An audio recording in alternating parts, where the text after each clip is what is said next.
أعوذ بالله من الشيطان الرجيم. بسم الله الرحمن الرحيم.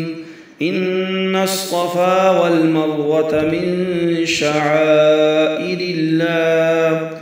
بے شک صفا اور مروہ اللہ کی نشانیوں میں سے ہے. فمن حج البيت أو اعتمر فلا جناح عليه أن يطوف بهما.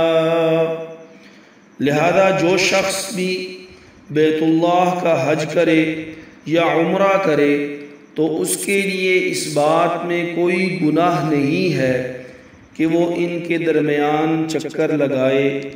وَمَن تَطَوَّعَ خَيْرًا فَإِنَّ اللَّهَ شَاكِرٌ عَلِيمٌ. اور جو شخص خوشی سے کوئی بلائی کا کام کرے تو اللہ یقیناً قدردان جاننے والا ہے. صفا اور مروہ مکہ مکرمہ میں دو پہاڑیاں ہیں. جب ابراہیم علیہ السلام نے اپنی اہلیہ حضرت حاجرہ رضی اللہ تعالی عنہا کو اپنے دودھ پیتے بچے حضرت اسماعیل علیہ السلام کے ساتھ چھوڑ دیا اور اماں حاجرہ اللہ کی رضا پہ راضی ہو کر وہیں رک گئیں تو پانی کی ضرورت پڑی.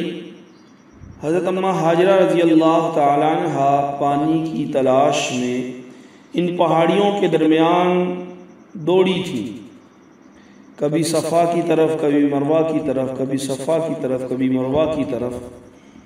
اور پھر اللہ تعالیٰ نے حضرت اسماعیل علیہ السلام کے پاؤں سے ان کی ایڑیاں رگڑنے سے ایک نعمت عظمیٰ آب زمزم کی صورت میں عطا کیا، اور جو آج تک اہل ایمان کے قلوب و اذہان کو معطر کر رہا ہے، سیراب کر رہا ہے.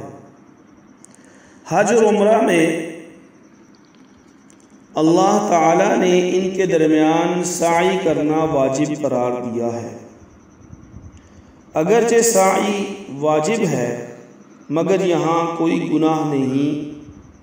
فلا جناح علیہ، اس کے الفاظ اس لیے استعمال فرمائے گئے کہ زمانہ جاہلیت میں یہاں دو بت رکھے گئے تھے جن کی مشرکین پوجا کرتے تھے، اور پھر مکہ فتح ہونے کے بعد ان کو ہٹا دیا گیا. مگر بعض صحابہ کرام کو یہ شک ہوا کہ شاید ان پہاڑیوں کے درمیان دوڑنا جاہلیت کی نشانی ہونے کی وجہ سے گناہ ہے. لیکن اس آیت مبارکہ میں یہ بات واضح فرما دی گئی، ان الصفا والمروة من شعائر اللہ، کہ بے شک صفا اور مروہ اللہ کی نشانیوں میں سے ہیں، جاہلیت کے معاملات میں سے کوئی یہ معاملہ نہیں ہے. اور جو بھی حج کو آئے گا، جو بھی عمرہ کو آئے گا، وہ ان کے درمیان سعی کرے گا. اس آیت مبارکہ سے صحابہ کرام کے دل میں جو ایک بات آئی تھی اس کو ختم کر دیا گیا اور اس کی حقیقت کو واضح کر دیا گیا.